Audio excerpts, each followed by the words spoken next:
At ito na nga po ang pangatlong araw namin dito sa mansion ni Ma'am. At dahil nga maginaw dito sa Tagaytay, ang sarap palagi ng tulog ko dito kahit nung unang araw pa lang namin. Madaling araw pa lang, pinatay ko na kaagad yung aircon dyan dahil ang lamig-lamig ng araw na yan. Kumpara nung unang araw at pangalawang araw namin. Kaso mas lalong guminaw kasi pumasok yung malamig na hangin. Sakto lang naman yung baon ko kasi gising na rin ang lahat. At pagsilip ko nga, ayan, nagkakape na sila dyan sa baba. Kaya bumaba na rin ako at nagtatawanan nga sila dahil lahat giniginaw. Kaya nga agad-agad ako nagtimpla dyan ng kape kasi talagang maginaw. Saktong-sakto kasi ang plano talaga namin lutuin ngayon ay sopas. Na dapat ako ang magluluto pero sabi ni Habi siya na lang daw. Kaya habang nagluluto siya, nagligpit-ligpit na lang ako. Ang sarap kasi magluto o kumilos kapag malinis yung kapaligid mo. Kaya nga sabi ko sa inyo, kompleto ako dyan kahit hindi ko bahay yan. Saka ilang araw na rin na puros nana ko siya nagluluto. Kaya tama na si Habi naman yung nagluluto ngayon. Para matikman naman ng lahat ang malapot-lapot na sopas ni Habi. Pero ako hindi muna ako agad kumain dyan kasi ang gusto ko talaga sa sopas yung medyo bahaw na. Para mas absorb na ng pasta yung sauce. Pagkatapos ng maluto, ayan tinawag ka agad namin ang team at nako. Sigurado mabilis mauubos to dahil nga sobrang ginaw na dyan. May bagyo daw po kasi at ang target po ay Luzon. Kaya nga nakakapag-alala kasi Bicol daw po yung pinakang unang pupuntahan ng bagyo. Bicolana po kasi ako kaya marami po kami kamag-anak sa Bicol.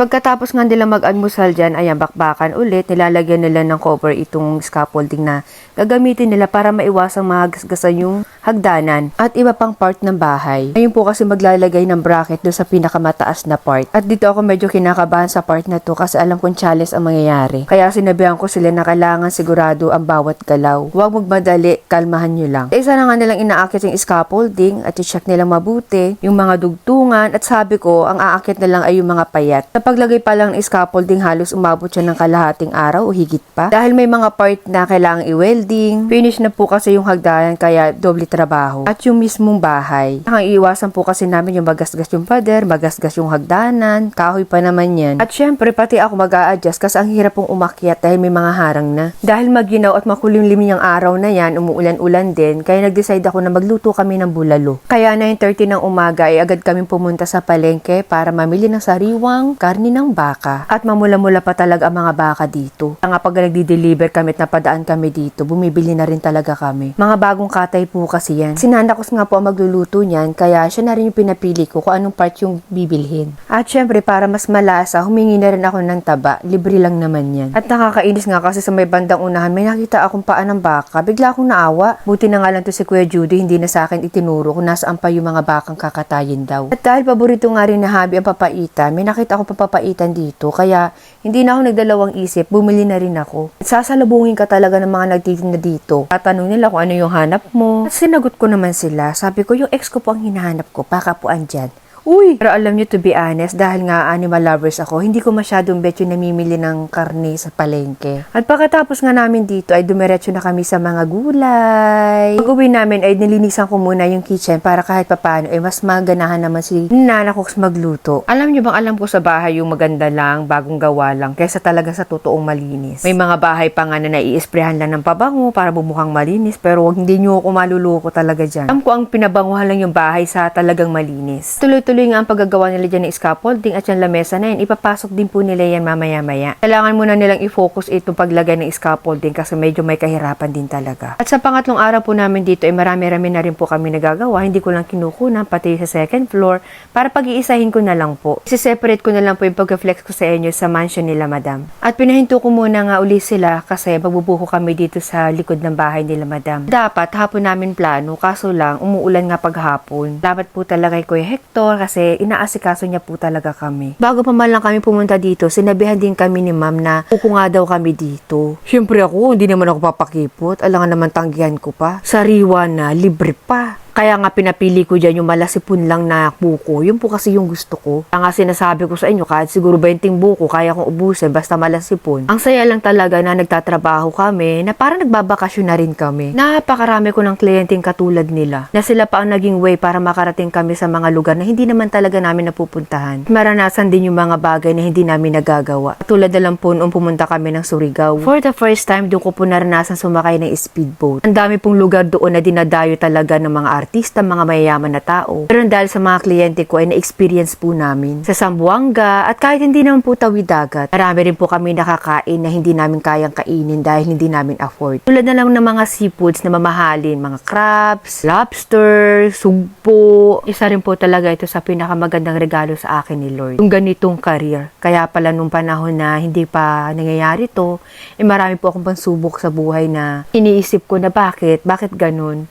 Yung pala, may magandang plano sa akin si Lord. At ito na nga po yun. At isinama pa nga kami ni Kuya Hector dito sa asyenda nila, madam, na sobrang lawak. Sa sobrang lawak ay hindi namin kayang puntahan. Kahit magtayo ka ng SM dito, maluwag pa. Papasana all ka na lang talaga na sana lahat may lote dito sa Tagaytay. And take note, hindi lang basta lote ha. Napakalaki niyan, hektar din talaga, chillers. At pagkatapos nga namin kumain ng buko, ay nilantakan naman namin yung nakuha ni Kuya Hector na rambutan. Medyo bitin nga lang kasi 2 peraso lang yung nakuha niya. Shoutout po sa may-ari ng puno. Pasensya na po kayo. Naku, matutol po tayo dito na wala sa oras. Kapit-bahay po kasi nila yung may-ari, pero wala sila. Kaya kumuha na lang kami. Anyways, maliit na bagay lang naman. Alam naman ni Kuya Hector yun. Kala na siya magpaliwanag sa may-ari. As a pet lover, ayan, paliligtasin ko ba yun? Napakute na pusa na to. Ay, Diyos ko. Sabi ko sa inyo, nagtitimpi lang ako dyan. Iuuwi talaga kita. Magkasundo kami niyan. Pagdating nga ulit sa mansion, ayan, tuloy-tuloy uli ang paglalagay ng mga bracket at dadaan nga ako sa part na yan.